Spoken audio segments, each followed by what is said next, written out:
Hello everyone, welcome to Diversified's December 2022 monthly investment webinar series. My name is Mike Horwath. I'm the Chief Investment Officer at Diversified, and with it being December, it's naturally time to start making predictions. So I normally, in full transparency, hate this type of exercise in the sense that I think it gives people the ability to make some really big, bold predictions, try to make a lot of noise, and never be held accountable to it. But I think it's a very healthy exercise, and this is not just at year end, at any time during the year, to reevaluate what the expectations are moving forward. Because we're always looking moving forward, markets are forward looking, and that needs to be our guideline for how we're going to position portfolios. So let's jump right on in. First, prediction number one, inflation will moderate, will come down in 2023, but will still end the year above 3%. So we all know what happened in 2022. Inflation has remained elevated, and the Fed has fought this by raising short-term interest rates all year. It has been the main driver of both equities and fixed income returns being negative for the calendar year up to this point. So what do we expect? We're already starting to see, and we've seen inflation peak, both headline, which includes energy and food, and core, which excludes those two things. We're seeing both start to moderate. We're seeing both come down. Most recently, the November print headline was about 7 on a year-over-year basis. Core was about 6 on a year-over-year basis. So we're starting to see that peak. We're starting to see these types of both goods and services, depending on what industry we're looking at, start to pull back from an inflationary perspective. We expect that to continue. The Fed's rate hikes will continue to take hold. Here's the catch, right? Inflation does take time to come down, and there are just things that are going to take longer.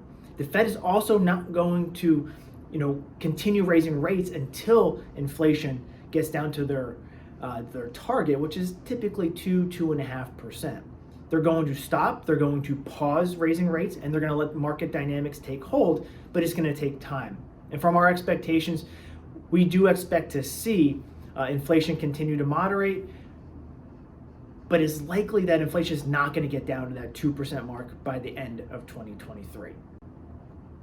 Prediction number two, the Fed funds rate will peak in the first half of 2023. What that means is we expect that the Fed, likely after the January-February, their next meeting, will likely start to look to pause and slow their interest rate hikes. We expect that January hike will be less than those 75 basis point hikes that we've seen recently. And it's all going to become data dependent, right? It's going to depend upon, is inflation coming down, which we do expect that it will continue to come down slowly throughout the first half and really throughout 2023. So as part of that, we expect the Fed to pause and that the Fed funds rate will slowly be expected to come back down, right? The market will start to anticipate, is the Fed ready to cut rates? Right? Not only are they going to pause, but cut rates. I think we're way premature on that.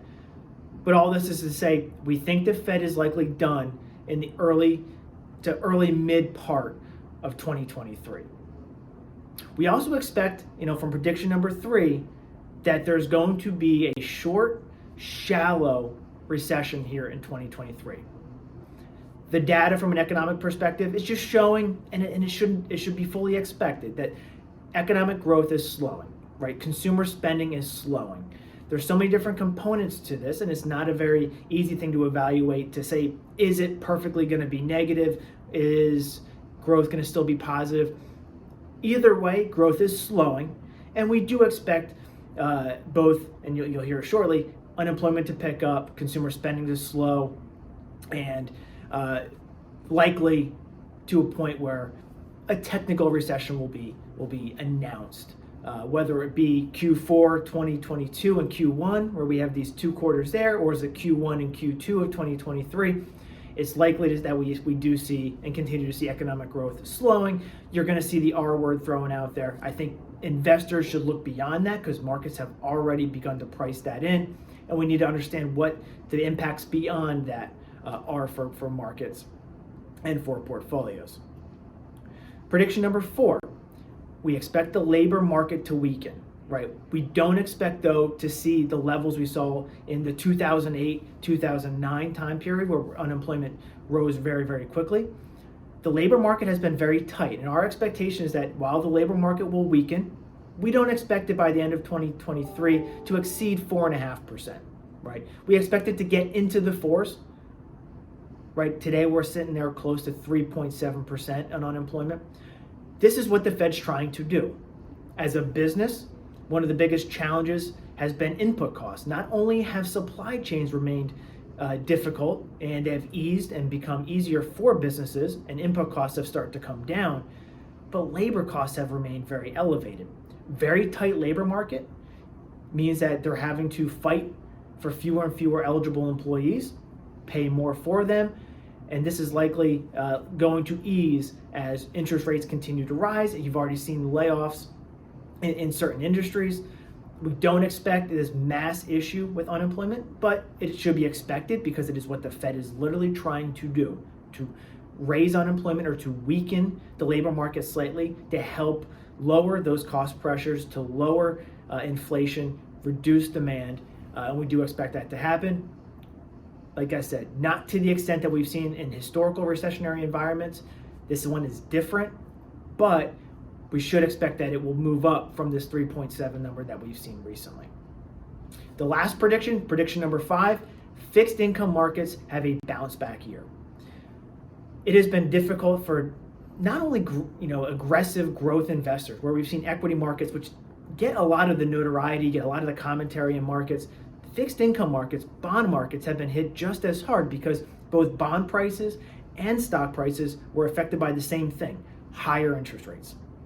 Here's the catch. We're seeing yields today on bonds, in the investment grade space across the board, right? Investment grade corporates, mortgage-backed securities, treasuries, and you even go down the credit spectrum down to high yield and emerging market debt. We're seeing yields, and investors are finally being compensated at levels we haven't seen in 12, 14 years. So now, if you sit here today and looking forward, while we understand that a lot of investor pain has been felt already this year in bond markets, which will likely be the worst in several decades by the end here of 2022, your outlook is much, much brighter. On the screen, you'll see the difference in yields from a year ago for different asset classes within bonds. It's across the board. Your starting point for your bond portfolio, you are now yielding, you are now being compensated substantially more than you were merely 12, 15, 18 months ago. We believe that in 2023, not only will your bond portfolio help generate higher yields, better returns, we think it gets back to being that diversifier for portfolios as we shift from rising rates being the issue to now just where's economic growth going, and that being the conversation for both equity and fixed income markets. But we think bonds will have a bounce back year in 2023 after this very rough 2022. So in summary, those 5 predictions, we expect inflation to moderate. We do expect, though, and investors should not expect that inflation gets down below that 2% target or down to that 2% target. We think that higher inflation could be here to stay for a little bit, and the Fed might have to just get comfortable with that 3% level moving forward.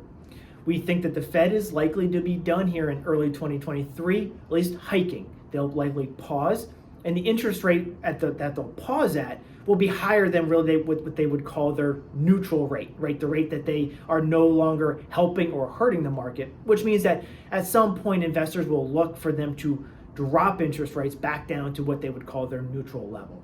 But we expect the Fed funds rate, that short-term rate that the Fed manipulates to either stimulate or restrict economic activity, we expect that to peak in early 2023.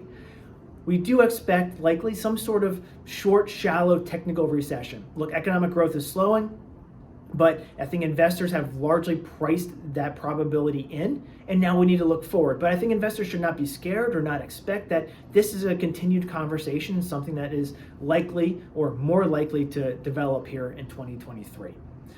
As part of that, unemployment is likely to move up. It is what the Fed is trying to do as part of raising interest rates, slow demand, raise unemployment slightly just to ease the labor market, ease wage growth, make it a little bit more sustainable and help the inflationary environment out. So investors should expect that unemployment does increase, we don't expect it to get much beyond, call it the mid 4% range, but from 3.7%, you're likely to see this thing creep back up into the 4%-ish range, and somewhere in that 4 to 4.5 range for unemployment. And lastly, we do think fixed income portfolios are going to bounce back. I think investors should be optimistic for their bond portfolios moving forward.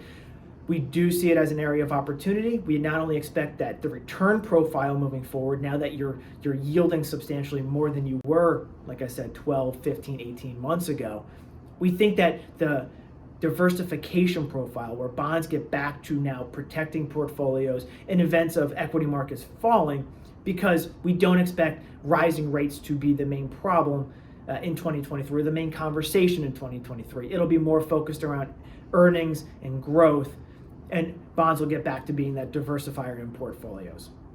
So hopefully you can take what I've said and have a good old time at a dinner party here at the holidays, and make your own predictions moving forward. But these predictions and these conversations are what are driving our portfolios moving forward. I hope you found it helpful. But as always, thank you for your trust and partnership you have put here in Diversified and the employees here. Have a great holiday season, and we'll see you in January. Take care.